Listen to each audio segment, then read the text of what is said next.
السلام عليكم ورحمة الله وبركاته حبايبي. النهاردة جيت لكم بحلقة أول مرة أعملها معاكم، اللي هي هتبقى مالنزانة، اللي هو البدنجان بيتسمى هناك مالنزانة، البدنجان الأسمر الرومي بتاعنا. هعمل لكم طبق بيه أو طاجن بايركس.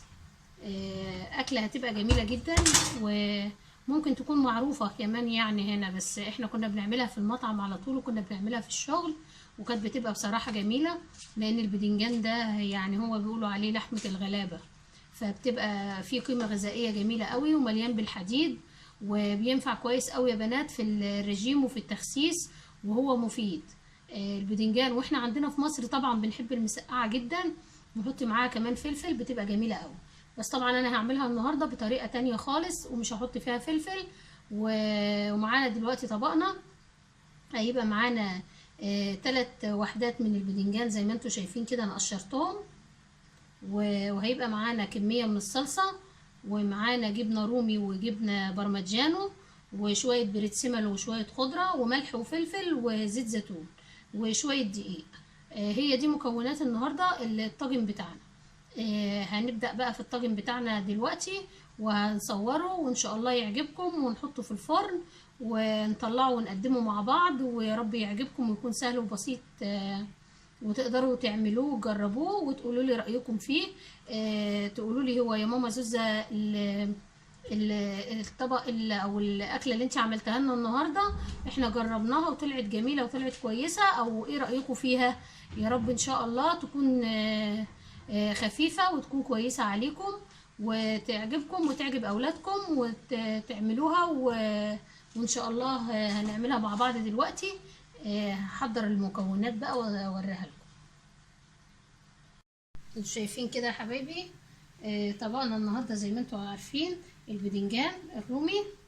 انا جبته وغسلته وقشرته، بس ما بسيب القشره، لان القشره دي مفيده، وبتبقى ماسكه البدنجانه لما اقطعها دلوقتي تبقى ماسكاها، ما تبقاش بهريه. وشويه دقيق عشان نعفر بيهم البدنجان، وملح وفلفل وشويه بقدونس، ودي جبنه برمجانو على موتزاريلا، على موتزاريلا هي زي ما انتوا شايفين كميه اللي عندي. ودي كميه من الصلصه. فيه اخت على القناه قالت لي يا زوزة انا عايزه طريقه الصلصه اللي انت كنت عامله بيها البتسيوله، اللي هي الستيك بالاوريجانو. قالت لي انا عايزه طريقه الصلصه. ان شاء الله قريب انا عاملاها بفيديو بالفعل، يعني موجوده على القناه، بس لو هي مش عارفه تخش عليها انا ان شاء الله هعملها لكم مره تانية باذن الله. انا بس هبعد الحاجات دي كده دلوقتي علشان هبدا احط القطاعه، عشان اقطع ايه البدنجان. انا حاطه طاسه على النار يا بنات، حاطه فيها اللهم صل على النبي، حاطه فيها الزيت. وهبدا اقطع البدنجان بقى، هقطعه كده، مش هقطعه لا تخين قوي ولا رفيع قوي. زي ما كنت عملت لكم مره حلقه بتاعه الخضار، عملت لكم البدنجان على الجريل، عملته بشكل جميل قوي، وكان جميل بصراحة. انا منزلاه على القناة. جربوه كده يا بنات وشوفوه، الخضار ده والله تحفة يعني. عندنا الطلاينة بيحبوه قوي، ودايما بنعمله زي مقبلات كده الصبح. اول ما بنخش بنعمل الكوسة والبدنجان والبطاطس والجزر والبروكلي والخضروات اللي هي زي السبانخ. بنعمل مجموعة خضروات ممتازة بصراحة، بنجهزها كلها، لان هما معتمدين اعتماد كلي على الخضار، وبالذات الخضار مش مطبوخ، هما مش بياكلوا خضار مطبوخ خالص، يعني خضار بصلصة وحاجات من دي لا. دايما يعملوا من اللي هو الخضار اللي هو بالطريقة اللي انا بقول لكم عليها دي، مشوي على الجريل وفي خلطة كده. لو رجعتوا للفيديو اللي انا كنت عاملاه لكم مجموعة من الخضروات، وبقول لكم ده سر صحة الطلاينة وسر عمرهم الطويل، لان انا قلت لكم في فيديو قبل كده هم بيعيشوا اعمار طويلة ما شاء الله لا قوة الا بالله. لانهم بياكلوا صح، بيعملوا كل حاجة مظبوطة، بياكلوا صح ويناموا صح ويتمشوا، وما بياكلوش كتير، وما بياكلوش حاجات حادقة قوي، وما بياكلوش حاجات مالحة قوي. يعني بصراحة يعني يا ريت الواحد بس كان يعني عاش معاهم من سنين كتير، كان زمانه اتعود قبل ما يتعب يعني. الحمد لله. بس احنا بقى يلا. كمية البدنجان زي ما انتوا شايفين كده يا حبايبي. انا طبعا هرش عليها ملح، كمية من الملح كده. هي المفروض تستنى شوية، يعني المفروض ارش عليها ملح كده واسيبها شوية، لكن انا طبعا عشان اخلص معاكم فطبعا انا مش هسيبها. انا هحطها على طول في الدقيق، واحطها في الطاسة على النار او في الباديلا على النار. هتاخد بس تتبيلة كده، وهقول لكم هعمل فيها ايه بعد كده.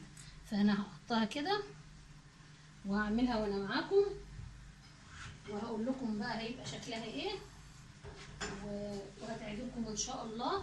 الطاجن ده يا بنات بيبقى حلو وبيغمس وبيبقى جميل، يعني هو زي ما احنا بنحب كده المسقعه عندنا، هو برضو هيبقى كده يعني تقريبا، برضو هيبقى جميل زي المسقعه برضو، وهيبقى طعم جديد وحلو. واكيد في ناس هتلاقيهم بيعملوه برضو، هتلاقي ناس كتيره منكم جربوه عملوا.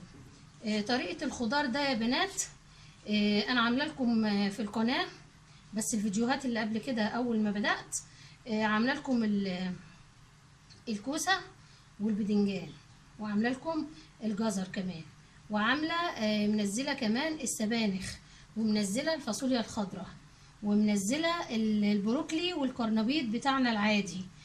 كل الحاجات دي انا عاملاها لكم بالطريقه الايطالي، يعني لو عملتوا سيرج ودخلتم هتبصوا تلاقوا الحاجات دي موجوده بالفعل على القناه. كنت عاملاها اول ما بدات يعني. فان شاء الله الحاجات دي برضو هتبقى تعجبكم وهتبقى جميله قوي وهتنال اعجابكم ان شاء الله، لانه اللي ما بياكلش خضار هياكل خضار. احنا عندنا في العيله ناس كتيره يعني عندنا في العيله ما بيحبوش الخضار، ما كانوش بيرضوا ياكلوا الخضار خالص. لما عرفوا الطريقه دي بقوا بياكلوها. حتى الاطفال الصغيرين عندنا برضو في العيله ما كانوش بيحبوا ياكلوا الخضروات خالص، يعني الخضار ده كان عدوهم. لما جربوا من السبانخ دي بقوا بيحبوها قوي، والفاصوليا الخضراء برضو طريقه جميله جدا. حبوها. يعني انا لما بروح السوق دلوقتي انا ممكن اجيب 4 كيلو سبانخ. طبعا ما بطبخهاش، طبعا انا بقطعها وبسلقها وبعملها بالطريقه اليو زي ما انتوا عارفين، اللي هي بالزيت والثوم والشطه. عملتها ونزلتها على القناه فعلا. فبتبقى جميله قوي. او الفاصوليا الخضراء برضو نفس الحكايه، وانا بالفعل هنا عندي فاصوليا خضراء ان شاء الله هعملها لكم قريب، انا جايباها فعلا هعملها لكم. والكوسه والبدنجان انا منزلاهم برضو في القناه، نزلتهم انا في القناه الكوسه والبدنجان والجزر، لان الجزر كمان مقوي يا جماعه، مقوي للنظر ومقوي للعظم جدا، مفيد ومليان كالسيوم. فمفيد جدا الجزر ده. وكانوا زمان واحنا صغيرين كانوا يقول لك الجزر بيقوي النظر، انتوا عارفين طبعا الكلام ده. فهو مفيد وصحي جدا يعني لهشاشة العظام والحاجات دي. فيعني طبعا بناكل منه، بس بنحاسب بقى لانه هو فيه سكريات برضو، يعني اللي تعبان يحاسب منه شوية برضو. هم برضو يعني ما كانوا مثلا يجوا المطعم يقول لك 1 بدنجان، 1 جزر، مثلا البطاطس. كنت انا عملت لكم بطاطس برضو كده مع جزر مسلوق وحطيت عليه زيت زيتون. يحبوا هم الحاجات دي قوي، ما يحبوش الحاجة اللي فيها زيت وكلام من ده، مش بيفضلوها خالص. ما يحبوش الملح ولا بيحبوا الحاجة البيضة، يعني الدقيق والملح والمعجنات والحاجات دي ياكلوا منها بسيط قوي. عاداتهم حلوة، ويعني شعب بياخد باله من صحته قوي قوي قوي. يعني كوباية المية دي بيقعدوا يشربوا فيها ساعة بصراحة، بنشوفهم يعني. يلا هعمل البدنجان كده على البوتاجاز وارجع لكم. رجعت لكم يا حبايبي بعد ما عملت البدنجان وعملته بالدقيق. حطيته في الدقيق وحمرته عشان الفيديو ما يبقاش طويل عليكم، وحمرته بالشكل ده وسخن خالص اهو. هنحط بقى احنا شوية صلصة من دول كده في الصينية او البايركس بتاعنا زي ما انتوا شايفين كده. وان شاء الله اللي طلبت مني الصلصة دي النهاردة هعملها واوريها لها ان شاء الله باذن الله قريب. باذن الله هعمل لكم الطريقة، لان الصلصة دي انا بعملها زي ما بنعملها هناك، مش بعصرها وبعدين بسويها. لا هوريكم الطريقة. احنا هنحط بقى الرصة كده مثلا، وهنقوم حاطين عليها شوية الجبنة زي ما انتوا شايفين، وهنقوم حاطين شوية طماطم صغيرين كده، وهنقوم حاطين دي كده، ونرجع تاني نحط جبنة، ونرجع تاني نحط ايه صلصة. وهنعمل بقى نكرر الحكاية دي بقى في كل ايه، في كل مرة لحد ما نخلص الكمية كلها. هتبقى طبقات كده زي اللازانيا، طبقات كده.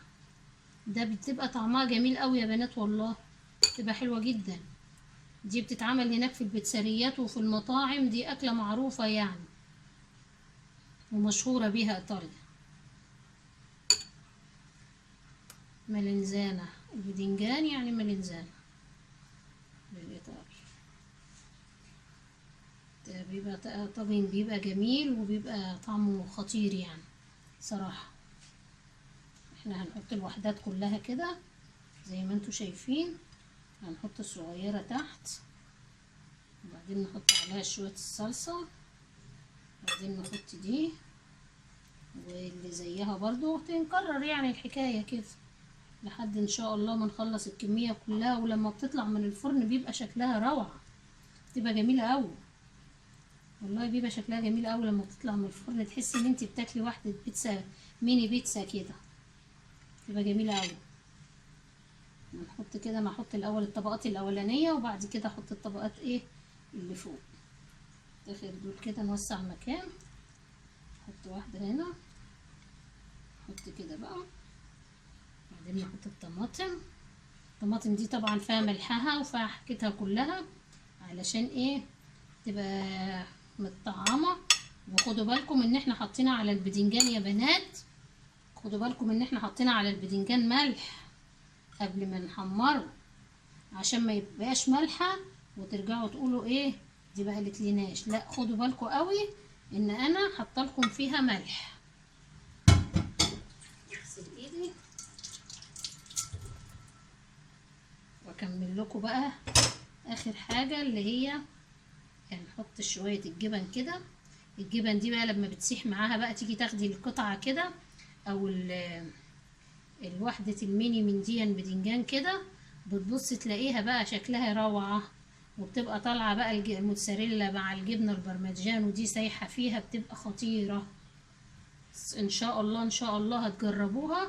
وانا بحط عليها شويه كده كمان عشان تبقى شكل البيتزا خالص، تبقى فيها الطماطم وفيها الجبنه، بتبقى خطيره وبتبقى جميله. ولما تطلع من الفرن ان شاء الله انا هوريها لكم طبعا اكيد باذن الله، هوريها لكم واوريكم شكلها بيبقى تحفه.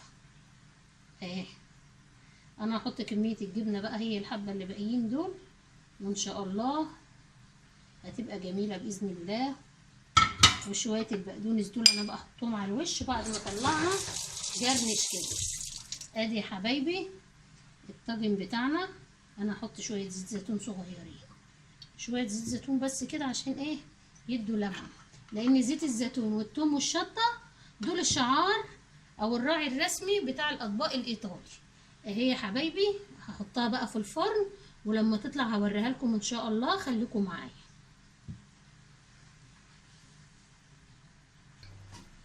زي ما انتوا شايفين كده يا حبايبي انا طلعتها دلوقتي من الفرن.